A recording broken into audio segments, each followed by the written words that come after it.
하나님 말씀은 룻기 1장 1절에서 6절 말씀입니다. 함께 읽겠습니다. 사사들이 치리하던 때에 그 땅에 흉년이 드니라.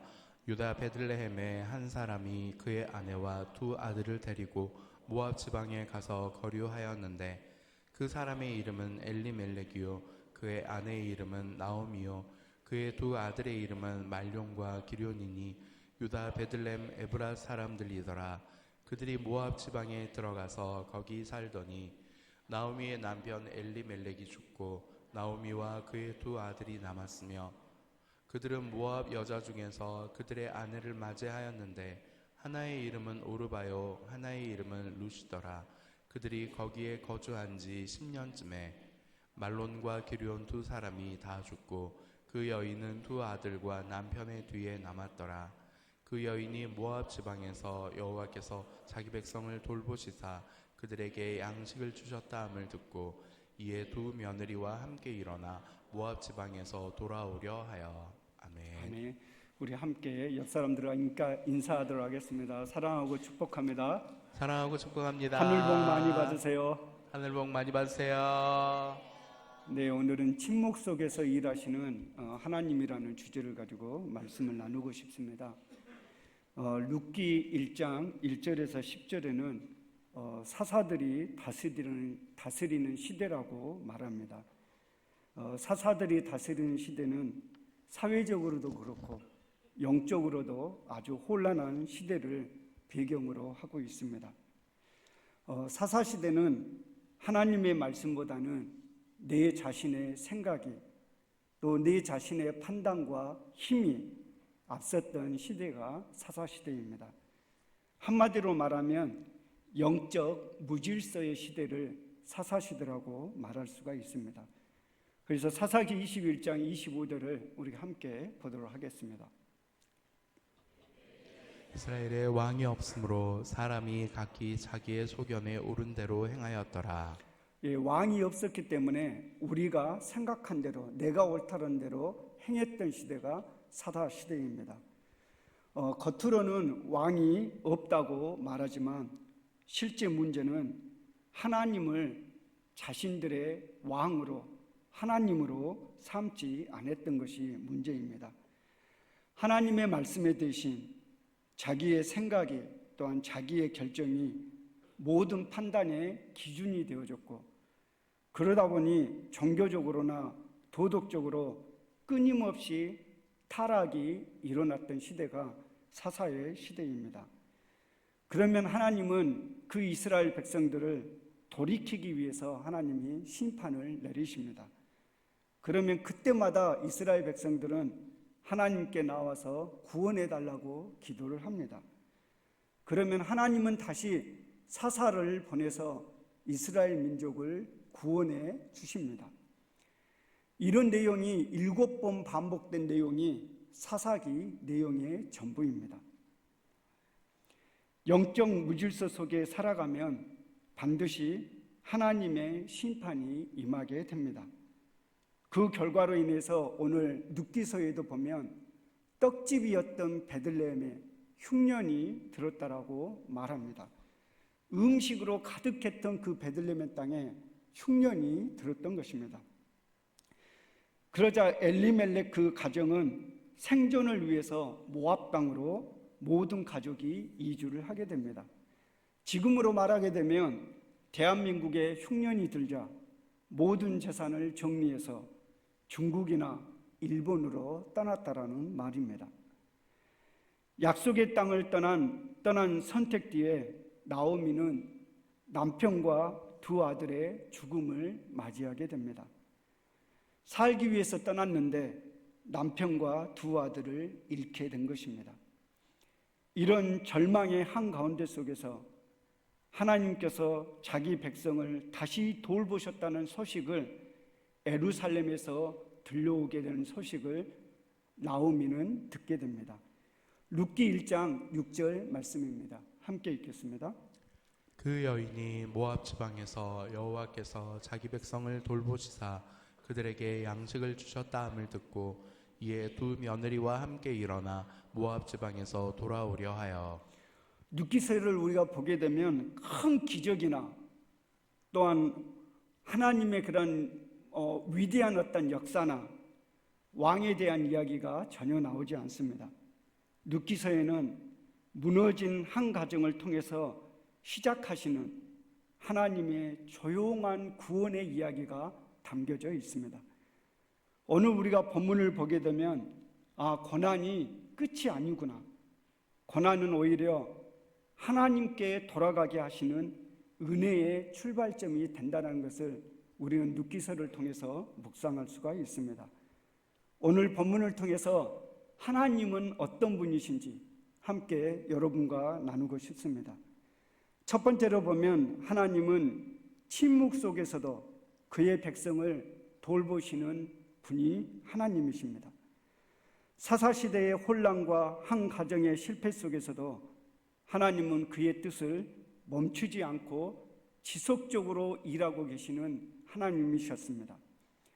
룻기서에서는 하나님의 말씀이 거의 등장하지 않습니다. 오직 여호와께서 자기 백성을 돌보셨다라는 이 한 문장으로 하나님의 신실하심을 드러내는 말씀입니다. 특히 룻기서에는 여호와라는 말씀이 여호와라는 단어가 18번이나 나오게 됩니다. 여호와라는 의미는 이런 의미가 있습니다. 스스로 있는 자, 또한 자기 백성과 언약을 맺고 끝까지 신실하게 지키시는 하나님의 이름을 나타낼 때 여호와라는 그런 단어를 쓰게 됩니다. 근데 이 여호와라는 단어가 룻기서에 이곳 저곳에 나와 있는 것을 보게 됩니다. 여러분에게 질문을 하나 드리고 싶습니다. 여러분은 예수님을 믿고 살아갈 때 가장 힘들 때가 언제입니까? 정말 내가 예수님을 믿고 사는데 내가 그 예수님을 믿고 살지만 가장 힘들 때가 언제인지 한번 생각해 보시기 바랍니다.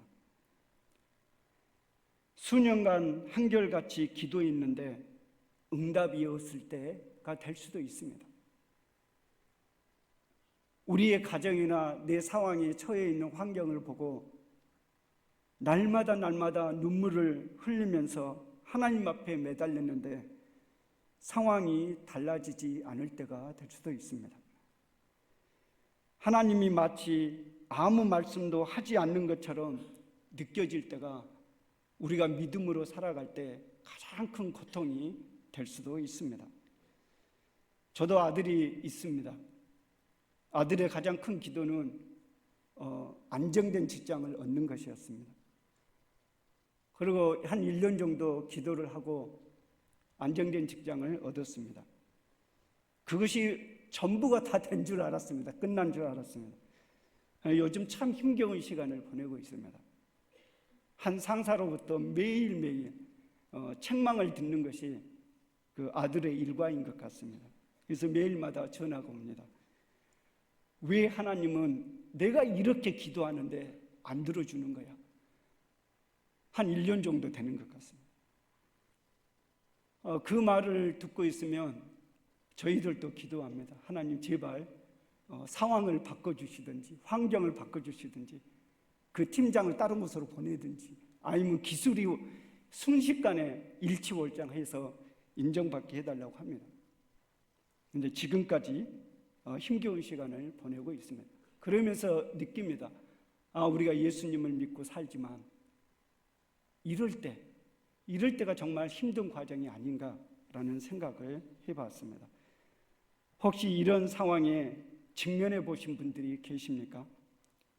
지금 이런 상황에 직면하고 계시는 성도님들이 계십니까? 이때 여러분의 마음은 어떻습니까? 이런 상황이 지속적으로 이어질 때 여러분은 어떤 반응으로 그렇게 표현을 하십니까? 그럴 때 실망하기도 하고 두렵기도 하고 하나님과 사람을 원망하기도 하고 불평하기도 할 것입니다.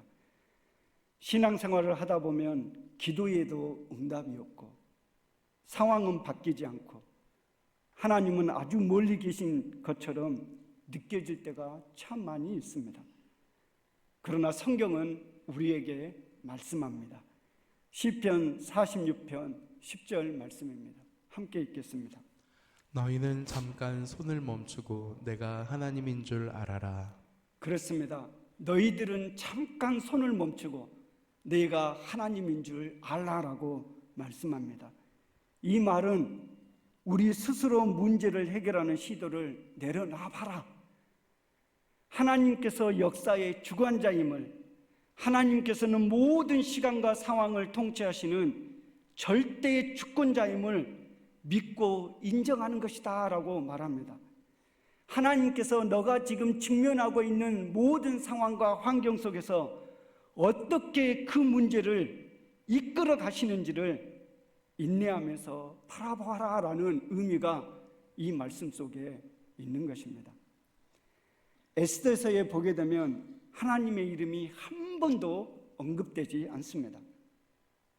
이스라엘의 원수였던 하만의 모함으로 이스라엘 백성이 한날 한시에 멸절당할 위기에 처하게 됩니다. 그런데 하나님은 페르시아 왕을 잠 못 이루게 합니다. 그래서 그 왕이 잠을 이룰 수 없어서 한 책을 내서 그 책을 읽는 중에 이스라엘 사람 모르드게가 왕을 위해서 행했던 공적을 발견하게 됩니다. 그것이 이스라엘 백성을 죽음에서 구원으로 인도하는 기회가 됩니다. 하나님은 보이지 않지만 치밀하게 지금도 일하시는 하나님을 우리는 볼 수 있습니다. 하나님이 보이지 않는다고 해서, 오랜 침묵이 있다고 해서 존재하지 않거나 일하시지 않으신 것이 결코 아닙니다. 하나님의 깊은 침묵 속에서 저와 여러분의 구원을 위해서, 그의 약속을 이루기 위해서 신실하게 일하시는 하나님이 되십니다. 예수님도 하나님이 지금 일하신 것처럼 자신도 일한다고 말씀하고 있습니다. 요한복음 5장 17절 말씀입니다. 함께 읽겠습니다. 그러나 예수께서는 그들에게 말씀하셨다. 내 아버지께서 이제까지 일하고 계시니 나도 일한다. 그러므로 우리의 인생이 무너진 것처럼 보여도, 오랜 하나님의 침묵이 있어도 결코 낙심하거나 믿음이 흔들리지 않기를 바랍니다. 오히려 우리를 구원하시기 위해 신실하게 지금도 일하시는 하나님을 바라보시기를 주님의 이름으로 축원합니다. 아멘. 하나님의 침묵의 시간은 저와 여러분의 믿음이 자라는 시간이 되고, 인내가 깊어지는 시간이 되고, 하나님을 더 신뢰하는 시간이 될 것입니다. 분명한 사실은 하나님은 지금 이 시각에도 저와 여러분을 위해서 일하시는 분이십니다. 그리고 하나님은 그 언약을 신실하게 이루어 가시는 하나님이 되심을 사랑하는 성도 여러분 믿으시기를 바랍니다. 아멘. 두 번째로는 하나님은 어떤 분이시냐면, 하나님은 떠난 자를 정죄하기보다 다시 돌아오게 하시는 분이십니다. 엘리멜렉 가정의 선택은 결과적으로 실패였습니다. 그러나 하나님은 나오미를 책망하지 않으시고 오히려 하나님께서 그의 백성을 돌보셨다는 소식을 듣게 하시고 다시 베들레헴으로 돌아오게 하십니다. 룻기 1장 6절의 말씀입니다. 함께 읽겠습니다. 모압 지방에서 사는 동안에 나오미는 주님께서 백성을 돌보셔서 고향에 풍년이 들게 하셨다는 말을 듣고 두 며느리와 함께 모압 지방을 떠날 채비를 차렸다. 하나님의 관심은 이렇습니다. 왜 나를 믿지 않고 떠났느냐에 있지 않습니다. 하나님의 관심은 이제 다시 내게로 돌아오라라는 것에 하나님의 관심이 있습니다. 누가복음 15장에 기록된 탕자의 비유가 그렇습니다. 어떤 사람에게 아들이 2명이 있었습니다. 어느 날 둘째 아들이 아버지에게 와서 이렇게 말합니다. 재산 가운데 있는 내 몫을 주십시오 라고 아버지에게 요청을 합니다. 상속은 아버지의 임종이 가까워졌을 때 행해지는 일반적인 관습이었습니다.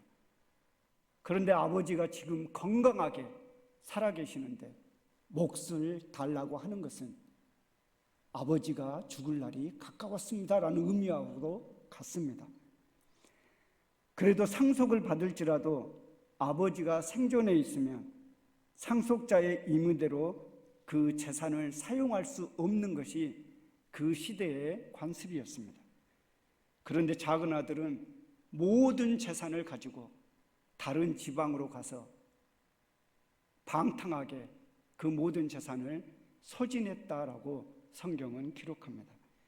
그때 그 지역에 흉년이 들어서 이 둘째 아들은 이제는 굶어 죽게 되어졌습니다. 성경에는 그렇게 말합니다. 돼지가 먹을 쥐염 열매조차도 먹을 수 없을 만큼 굶주렸다고 성경은 기록합니다. 이때 둘째 아들은 염치불구하고 다시 아버지께로 돌아가기로 마음을 먹습니다.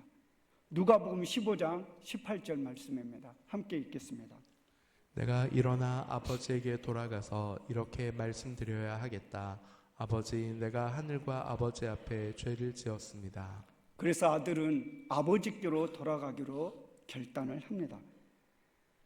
대부분의 많은 사람들은 이렇게 할 겁니다. 돌아왔던 둘째 아들에게 꼴 좋다. 큰 소리 치고 나가더니 거지가 되었네. 무슨 낯짝으로 돌아왔느냐. 이렇게 할 법도 하시는데 아버지는 돌아오는 둘째 아들에게 뛰어가서 기쁘게 맞이하며 다시 아들로서 누릴 수 있는 모든 신분을 회복시켜 주십니다. 누가복음 15장 22절 말씀입니다. 함께 읽겠습니다. 그러나 아버지는 종들에게 말하였다. 어서 가장 좋은 옷을 꺼내서 그에게 입히고 손에 반지를 끼우고 발에 신을 신겨라. 여기에서 가장 좋은 옷을 입혔다는 말은 아들로서의 모든 권리를 회복시켜 주셨다는 것을 사람들에게 공포하는 내용입니다. 손에 반지를 끼워줬다는 것은 아버지의 권한을 그 아들에게 위임했다는 의미가 있습니다. 신을 신겨줬다는 것은 너는 이제 종이 아니라 너는 자유인이라 라는 것을 말씀해주고 있는 것입니다. 작은 아들이 잘못된 선택을 했을지라도 다시 아버지께로 돌아오자 회복된 삶이 시작된 것입니다. 우리 하나님은 돌아오시면 회복시켜 주시는 하나님이 되시는 것입니다. 나오미도 여호와께서 백성을 돌보셔서 고향에 풍년이 들게 하셨다는 말을 듣고 떠나왔던 고향으로 다시 돌아가기로 결정을 합니다. 룻기 1장 6절에서 7절 말씀입니다. 함께 읽겠습니다. 모압 지방에서 사는 동안에 나오미는 주님께서 백성을 돌보셔서 고향에 풍년이 들게 하셨다는 말을 듣고 두 며느리와 함께 모압 지방을 떠날 채비를 차렸다. 나오미가 살던 곳을 떠날 때에 두 며느리도 함께 떠났다. 그들은 유다 땅으로 돌아오려고 길을 나섰다. 나오미가 다시 고향으로 돌아가자 남편과 아들을 잃고 나오미의 한맺힌 부르짖음에도 침묵하셨던 하나님이 일하기 시작을 합니다. 그의 가정에 구원의 찬빛이 비치게 됩니다. 후손이 끊겨버렸던 상황에서 다시 자손의 대를 이어가는 기회가 찾아오게 되는 것입니다. 1914년도에 탐험가 세클턴은 엔듀런스라는 배를 끌고 남북 대륙을 횡단하기를 시도를 했습니다. 그런데 그 배가 얼음에 부딪혀서 파손이 됩니다. 대원들은 남극의 혹독한 환경 속에서 고립이 되었습니다. 그들은 눈보라 속에서 방향을 잃지 않기 위해서 한 가지 방법을 사용합니다. 그것은 뭐냐면 배에 끈을 묶고 대원들이 그 끈을 잡고 한치 앞이 보이지 않았던 남극 대륙을 탐험하게 됩니다. 앞이 보이지 않아도 상관이 없습니다. 왜냐하면 그 줄을 잡고 다시 돌아오면 배로 돌아올 수 있기 때문에 그렇습니다. 그 대원들에게 그 밧줄은 생명의 줄이 되었던 것입니다. 사랑하는 성도 여러분, 우리의 인생에도 눈보라 같은 시간이 시시때때로 다가옵니다. 한치 앞도 보이지 않고 기도에도 응답이 없는 것처럼 느껴질 때가 있습니다. 그러나 그때 우리가 붙잡아야 할 것은 그 상황이나 두려움이나 하나님에 대한 사람에 대한 불평과 원망이 아니라 하나님과 연결된 끈을 우리는 붙잡아야만 하는 것입니다. 힘들수록 침묵이 깊어질수록 더 힘있게 하나님의 말씀의 줄을 붙잡고 기도의 줄을 놓지 말아야만 합니다. 왜냐하면 그것이 바로 다시 돌아올 수 있는 생명줄이 되기 때문에 그렇습니다. 우리가 잘못된 선택을 했을지라도 하나님과 연결된 꿈을 붙잡고 다시 돌아가면 하나님은 우리를 온 마음으로 받아주시고 다시 회복의 길을 여시는 분이십니다. 하나님은 우리의 과거를 붙잡고 정죄하시는 분이 결코 아니십니다. 하나님은 용서하시고 치유하시고 회복하시는 분이십니다. 요한일서 1장 1절 9절을 요한일서 1장 9절 말씀을 우리가 함께 읽겠습니다. 우리가 우리 죄를 자백하면 하나님은 신실하시고 의로우신 분이셔서 우리 죄를 용서하시고 모든 불의에서 우리를 깨끗하게 해주실 것입니다. 아멘. 사랑하는 성도 여러분, 혹시 하나님께로 돌아가야 할 부분이 있습니까? 그러면 지금이 그때인 것입니다. 하나님께로 돌아가시면 하나님은 여러분을 치유하시고 회복하시고 기쁨으로 받아 주실 것입니다. 마지막으로 하나님은 작은 결단을 통해 큰 구원을 시작하시는 분이십니다. 나오미의 결단은 단순했습니다. 돌아가자 였습니다. 룻의 결단도 단순했습니다. 어머니의 하나님이 나의 하나님이 되겠습니다 라고 결단을 했습니다. 그 작은 결단과 순종이 결국 다윗과 메시아의 계보로 이어지게 됩니다.